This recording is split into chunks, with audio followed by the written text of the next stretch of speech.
Okay, dear students. So as I told you that the purification method, the first purification method is dialysis. What is dialysis means? It is a process of separating the particles of colloids from those of crystallites by diffusion of the mixture through parchment or animal membrane is called as dialysis. See, the word dialysis means, say for example, crystallite solution, colloidal solution, it is having impurities of crystallites. So I need to separate those colloidal solutions from the crystallites. How means by the diffusion of this impurity or impure colloidal solution just by pass through a parchment as well as animal membrane, it is called as what? Dialysis. See the dialysis, what is the principle behind means? This means what? Colloidal particles, this will not pass through the parchment as well as animal membrane. But crystalloid particles can pass through membrane. That apparatus is called as what? Dialyzer. Just to observe this diagram. See, this is what one container. In this container means what? Continuously water is circulating. So this is what the bottle, and this bottle surface or membrane, it is prepared by parchment paper or animal membrane. So inside of this, what we are taken colloidal solution that is taken. This colloidal solution, it is consisting of crystalline. That means these are the impurities. Whatever the brown colored pigments are appearing here. So these are called as what we can able to say impurities. See, through this paper or through this surface is made by parchment filter paper or what we can able to say animal membrane. Through this membrane, these particles can move. Sorry, these are called as crystalloid particles. Through this paper or through this bottle, what we can move? Only crystallites or true solutions can move, but colloidal particles are cannot move. So this is what the principle behind that.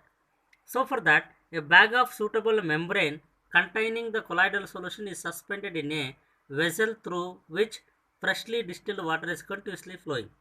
The molecules and ions are diffused through this membrane into the water, leaving behind the pure colloidal particle in the bag.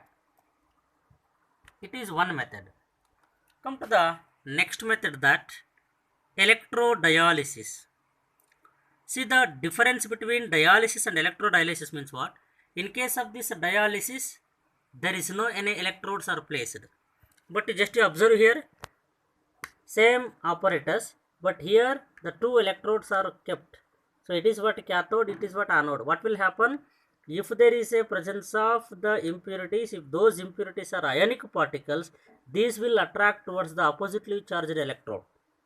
So because of by this method also we can able to filter, we can able to purify the colloidal solution. Just observe that the process of separating the particles of colloids from those of crystallites just by diffusion of the mixture through the parchment as well as animal membrane under the influence of electric field is called as electrodialysis.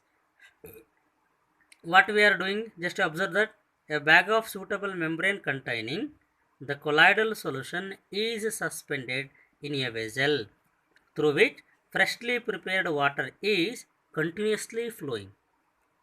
The two electrodes are placed in the bag as shown in the figure. So the ions diffuse through the membrane into the water towards the oppositely charged electrodes, leaving behind the pure colloidal particles in the bag. In this method, dialysis takes place much faster because of we are taken electrodes. This method is appreciably only when impurities are electrolytes.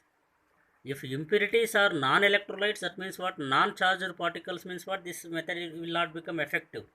This will be effective only when it is having charged particles. Come to the next method of filtration. First of all filter paper are treated with collide. What we have to do? We have to treat the filter paper with collidine or gelatin solution, followed by hardening by dipping with formaldehyde. The collidine solution is used is 4% solution of nitrocellulose in a mixture of alcohol and ether. Due to this, pore size of the filter paper is reduced. The filter paper so obtained is called as ultrafilter paper, and purification by this method it is called as what? Ultrafiltration. Once again I will explain it. What we have to do, we need to dip a filter paper to the collidine. What is collidine? Collidine is a solution of 4% solution of nitrocellulose in mixture of alcohol and ether. Okay, I will explain it in another method. Let us take one beaker. In that beaker you add alcohol and ether. That for that mixture just you add 4% solution of nitrocellulose. So that is what collidine. For that collidine you should add filter paper. Just you should dip the filter paper. So when you are going to dip the filter paper, whatever the porous size that is present previous in case of this filter paper, that will get reduced. That filter paper it is called as what? Ultra filter paper. And that purification method it is called as what? Ultra purification method. The process of separating the colloidal particle from the solvent and the soluble solute present in the colloidal solutions by using the ultrafiltration, it is called as what? Ultrafiltration method. Come to the next concept is it is that properties of colloidal solutions. We have many properties. In that, the first one is stability. Second one is filterability. Colloidal salts. Colloidal solutions are quite stable. Only few colloidal particles of the comparatively lower size may settle, but very slow. Second one is filterability. Colloids may only be filtered using parchment or ultra filter paper, but not with all. Come to the next one is that colligative property. So that colligative property we are already discussed in case of that solution chapter. The properties of the solution which depends only on the number of moles of solute particle, but not depends on the osmotic pressure, or but not present on the depends on the shape, structure, nature of the solute particles. Some of the colligative properties like osmotic pressure, elevation in boiling point, depression in freezing point, relate to lowering of vapor pressure, depression in freezing point, so like that. So one among of that is Brownian moment. What is Brownian moment means? The erotic, zigzag, ceaseless and random movement of a colloidal particle in the dispersion medium is called as Brownian moment. What is Brownian moment? See, in case of colloidal solution means what? Dispersed phase it is there and a dispersion medium it is there. In case of that dispersion medium, if the dispersed particles are moving, how? Erotically, zigzagly, ceaselessly and randomly. This erotic, zigzag, ceaseless and random movement of these colloidal particles in the dispersion medium is called as Brownian moment. Just you observe this one. So these particles, just observe where these particles are called as what we can able to say colloidal particle. These particles are moving erotically, zigzagly, ceaseless, there is no end, and randomly there is a movement. So that movement it is called as what? Brownian movement. So it does not depending on the nature of colloid, but depend upon only the size of the colloidal particle and the viscosity of the solution also. Smaller the size, lesser the viscosity, faster is the Brownian moment. Just to remember here, smaller the size and lesser the viscosity, faster will be the Brownian moment. So this is what one of the concept of this colloidal solution or properties of colloidal solution. So the next concept is, what is the cause? What is the reason for this Brownian moment is, It is due to the unbalanced bombardment of a colloidal particle with the molecules of dispersion medium. There is no any balanced bombardment. There is no any balanced hitting of these colloidal particles with the particles of the dispersion medium. So because of that, the Brownian movement will happen. The force of bombardment between the molecules is not uniform in all direction. So for that, there is a zigzag manner. Whatever the force of attraction it is there, or sorry, force of bombardment between the molecules it is there, it is not so uniform in all direction. It is non-uniformly undergoes bombardment. Next, Brownian movement has stirring effect, so particles do not settle in one place, and thus these are responsible for the stability of the salts.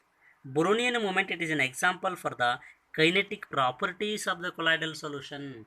That means what? In case of colloidal solution, there is a movement of what is that dispersed particles also. So that indicates what? There is a kinetic property of a colloidal solution. Come to the next one, that optical properties. We discussed colligative property. Next, optical property. At last we will have electrical property. Optical property, in that first one, it is what? Color. See, the colloidal solutions are colored in nature. The color of a colloidal solution depends on the wavelength of light scattered by the dispersed particles. The wavelength of light further depends on the size and nature of the particles.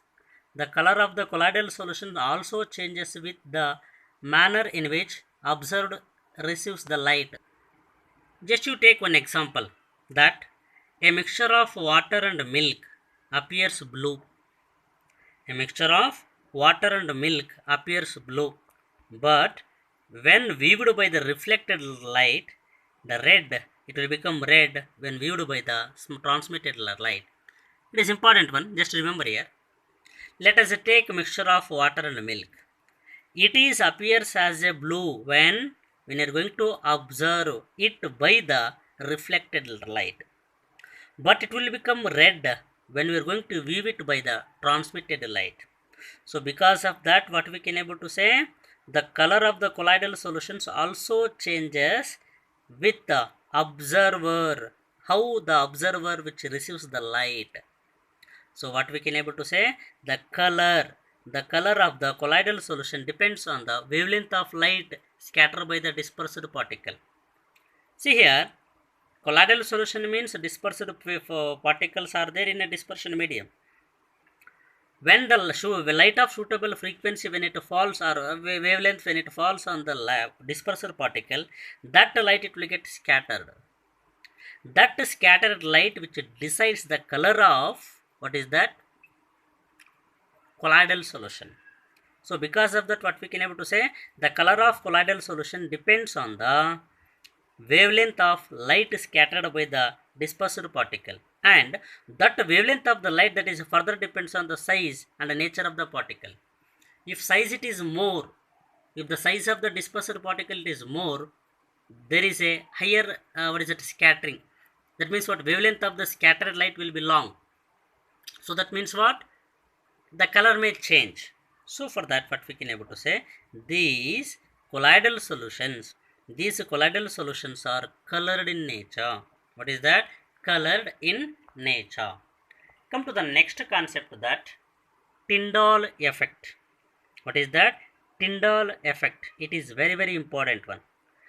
Where we can observe this Tyndall effect means blue color of the sky. See, we are observing sky, but it looks like a blue. Why? The reason is Tyndall effect. Redness of the sun at the time of sunset. We know that sunset. At the time of sunset, the sun looks like red because of there is a Tyndall effect, scattering. Next, visibility of dust particles in a dark room when the light enters in a small hole. See, for example, we know that in ಕನ್ನಡದಲ್ಲಿ ಹೇಳಬೇಕಂತಂದರೆ, ಒಂದು ಮನೆಯಲ್ಲಿ ಎಲ್ಲೋ ಒಂದು ಕಡೆ ಒಂದು hole ಬಿದ್ದಿರುತ್ತೆ ಅಂತ ತಿಳ್ಕೊಳ್ಳಿ. ಆ ಹೋಲಿನ ಮೂಲಕ ಏನಾಗ್ತಾ ಹೋಗುತ್ತೆ, ಒಂದು ಲೈಟ್ ಅಂತ ಸೂರ್ಯನ ಕಿರಣಗಳು ಏನಾಗ್ತಾ ಹೋಗ್ತವೆ, ನೆಲಕ್ಕೆ ಬೀಳುತ್ತವೆ. ಆವಾಗ ನಮಗೊಂದು ಲೈಟ್, ಬೀಮ್ ಆಫ್ ಲೈಟ್ ಕಾಣುತ್ತೆ. ಆ ಒಂದು ಬೀಮ್ ಆಫ್ ಲೈಟ್ ಒಳಗಡೆ ಏನಾಗ್ತಾ ಹೋಗುತ್ತೆ, ಡಸ್ಟ್ ಪಾರ್ಟಿಕಲ್ಸ್ ಒಂದಕ್ಕೊಂದೊಂದಕ್ಕೊಂದು ಮೂವ್ ಆಗ್ತಿರುತ್ತೆ. ದಟ್ ಮೀನ್ಸ್ ವಾಟ್ ಸ್ಕ್ಯಾಟರ್ಡ್ ಆಗ್ತಿರುತ್ತೆ. So that means what there is a what we can able to say Tyndall effect that we will discuss in tomorrow class. Thank you.